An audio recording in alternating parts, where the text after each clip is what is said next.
오늘 우리에게 주신 하나님 말씀은 출애굽기 17장 1절에서 16절 말씀입니다.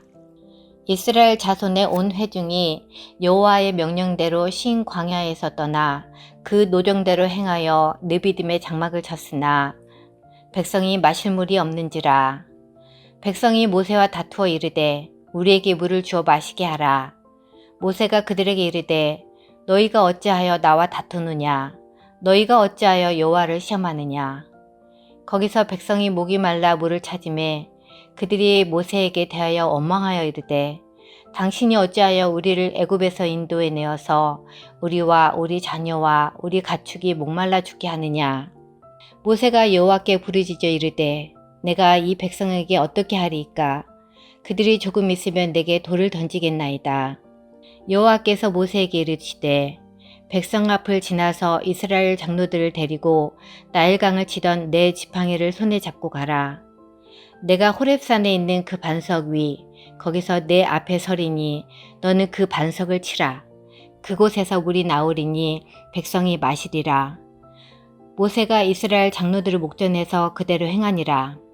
그가 그곳 이름을 마사 또는 무리바라 불렀으니 이는 이스라엘 자손이 다투었으며 또는 그들이 여호와를 시험하여 이르기를 여호와께서 우리 중에 계신가 안 계신가 하였음이더라. 때에 아말렉이 와서 이스라엘과 느비딤에서 싸우니라. 모세가 여호수아에게 이르되 우리를 위하여 사람을 택하여 나가서 아말렉과 싸우라. 내일 내가 하나님의 지팡이를 손에 잡고 산 꼭대기에 서리라. 여호수아가 모세의 말대로 행하여 아말렉과 싸우고 모세와 아론과 홀은 산 꼭대기에 올라가서 모세가 손을 들면 이스라엘이 이기고 손을 내리면 아말렉이 이기더니 모세의 팔이 피곤함에 그들이 돌을 가져다가 모세의 아래에 놓아 그가 그 위에 앉게 하고 아론과 홀이 한 사람은 이쪽에서 한 사람은 저쪽에서 모세의 손을 붙들어 올렸더니 그 손이 해가 지도록 내려오지 아니한지라. 여호수아가 칼날로 아말렉과 그 백성을 쳐서 무찌르니라. 여호와께서 모세에게 이르시되 이것을 책에 기록하여 기념하게 하고 여호수아의 귀에 외어 들리라. 내가 아말렉을 없이하여 천하에서 기억도 못하게 하리라. 모세가 제단을 쌓고 그 이름을 여호와 니시라 하고 이르되 여호와께서 맹세하시기를 여호와가 아말렉과 더불어 대대로 싸우리라 하셨다 하였더라. 아멘. 이스라엘 자손들은 신광야를 떠나 르비딤에 도착합니다. 그런데 여기서도 마실 물이 없었습니다. 마라에서도 그랬고 신광야에서는 배가 고프다는 이유로 원망했는데 이미 채워주시는 하나님의 은혜를 경험하고도 다시 모세와 다투기 시작합니다. 답답한 모세가 하나님께 부르짖으니 하나님께서는 반석에서 물을 내어주십니다. 그때 아말렉이 이스라엘을 공격해 옵니다. 모세는 여호수아를 전장에 보내고 자신은 산 위에서 기도합니다. 모세가 손을 들고 기도하면 싸움에서 이기고 내리면 지는 일이 일어나자 아론과 훌은 모세의 팔을 붙들어 줌으로써 마침내 전쟁에서 승리하게 됩니다. 사랑하는 성도 여러분, 광야는 단순히 힘든 장소를 의미하지 않습니다. 광야는 사람이 자신의 한계를 발견하는 자리입니다. 평소에는 괜찮은 줄 알았습니다. 내 경험으로 살아갈 수 있을 것 같고 내 계획으로도 살아갈 수 있을 것 같았습니다. 그런데 광야에 들어가면 알게 됩니다. 평소에 아무렇지도 않게, 아니 생각조차 하지 않고 누려왔던 것들이 참 소중한 것이라는 것을 우리는 알게 됩니다. 오늘 말씀을 통해 광야 같은 인생 속에서 하나님의 백성이 무엇으로 살아가는지 함께 보도록 하겠습니다. 첫째로 하나님의 인재로 우리는 살아갑니다. 이스라엘 백성은 르비딤에 도착했지만 마실 물이 없었습니다. 그러자 백성은 모세와 다투기 시작합니다. 우리를 죽이려고 여기까지 데리고 왔느냐? 우리에게 물을 달라 요구합니다. 가만히 생각해보면 이상합니다. 하나님께서 이미 홍해를 가르시고 애굽의 군대를 무너뜨리시고 하늘에서 만나를 내려주셨습니다. 그런데 물이 없다라는 이유 하나만으로 백성은 바로 우리를 죽이려 하는가라고 흔들리고 있는 것입니다. 7절에서 이 사건의 핵심적인 문제가 드러납니다.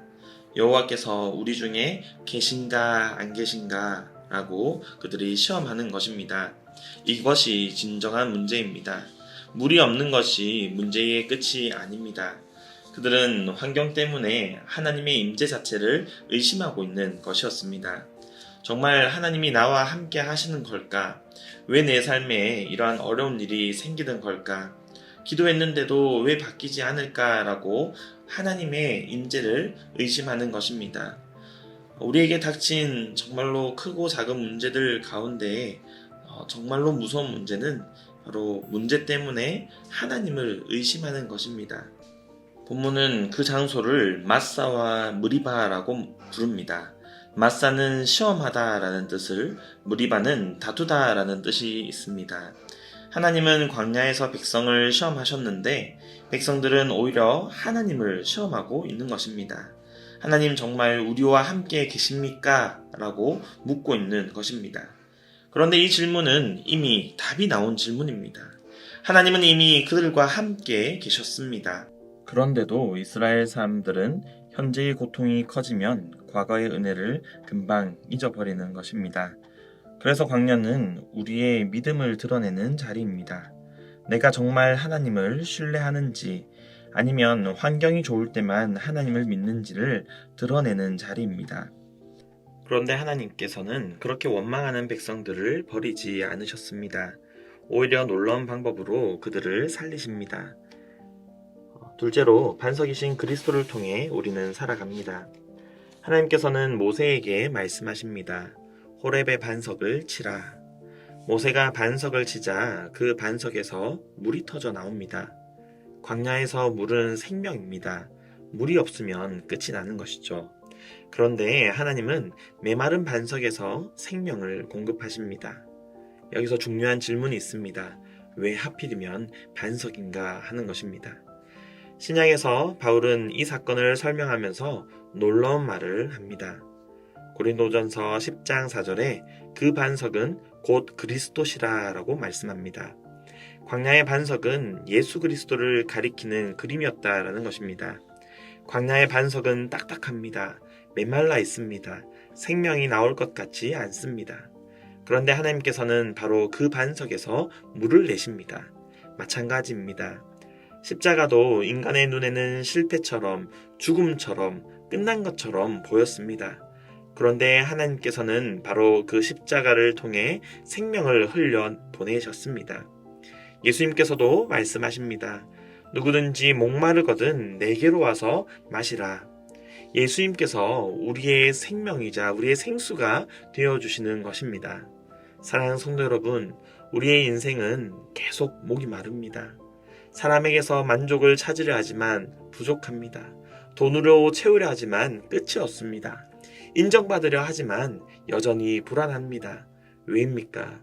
우리 영혼의 진짜 갈증은 오직 하나님으로만 채울 수 있기 때문입니다. 세상은 말합니다. 더 가지면 괜찮을 거야. 더 성공하면 만족할 거야. 하지만 아닙니다.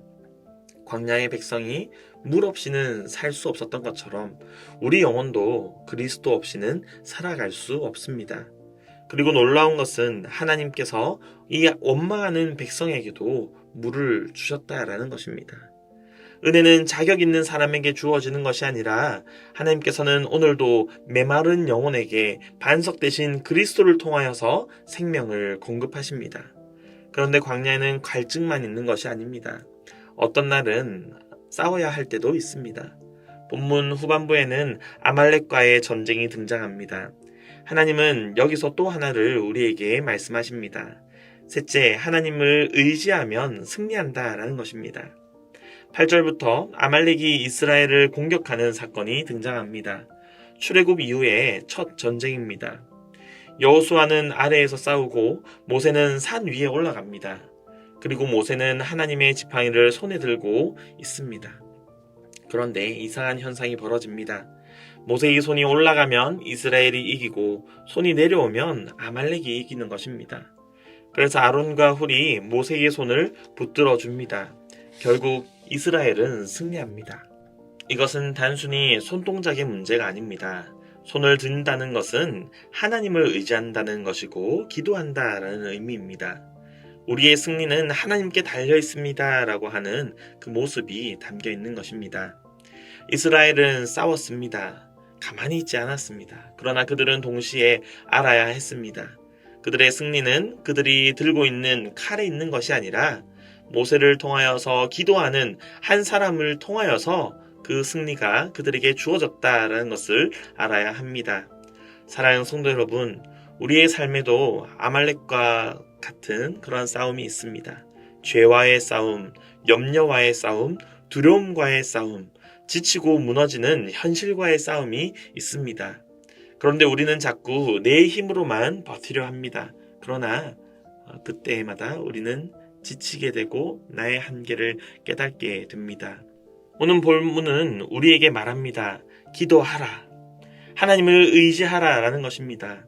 그리고 모세가 혼자서 하나님께 기도하는 것이 아니라 아론과 훌을 통하여 그 손을 붙들고 함께 기도하였던 것처럼 우리 믿음의 공동체가 함께 하나님 앞으로 나아와 기도하라 라는 것입니다. 믿음은 혼자 버티는 것이 아닙니다. 교회 공동체는 서로의 손을 붙들어주는 공동체입니다. 지친 사람을 위해 함께 기도하고 넘어질 것 같은 사람을 붙들어주는 공동체입니다. 마지막에 모세는 단을 쌓고 선언합니다. 여호와는 나의 깃발이다. 여호와 니시라고 선포합니다. 전쟁에서 깃발은 중심이고 방향이고 소속입니다. 이스라엘의 승리는 자신들에게 있지 않았습니다. 하나님이 그들의 깃발이셨기 때문에 승리하는 것입니다. 사랑하는 성도 여러분, 광야 같은 삶을 살아갈 때에 우리에게 어떤 날은 목이 마르고 배가 고픈 날이 찾아오고 어떤 날은 싸워야 할 때가 있습니다. 오늘 하나님께서는 말씀을 통하여서 동일한 진리로 우리에게 말씀하십니다. 내 힘으로는 그것을 이룰 수 없고 내 힘으로는 살 수가 없다. 나를 의지하라 말씀하십니다. 물도 하나님이 주셔야 하고 만나도 하나님이 주셔야 합니다. 그리고 우리 삶에 닥쳐오는 그러한 전쟁과 같은 순간순간에도 하나님께서 우리에게 승리를 주셔야 합니다. 이스라엘은 물 없이 살 수 없었고 하나님 없이 전쟁에서 이길 수 없었습니다. 우리 또한 마찬가지입니다. 그렇기 때문에 우리는 하나님만이 우리의 생명이십니다. 하나님만이 우리의 승리이십니다. 라고 고백하고 하나님께 나아가야 합니다. 혹시 오늘 마음이 메마르십니까? 반석 대신 그리스도께 나아가십시오. 혹시 지치고 싸움에 눌려 있습니까? 손을 들어 하나님을 의지하시는 저와 여러분 되기를 간절히 바랍니다. 하나님은 오늘도 자기 백성들을 살리시고 붙드시고 승리하게 하시는 분입니다. 오늘도 승리하는 하루를 살아가는 저와 여러분 되시기를 간절히 바랍니다.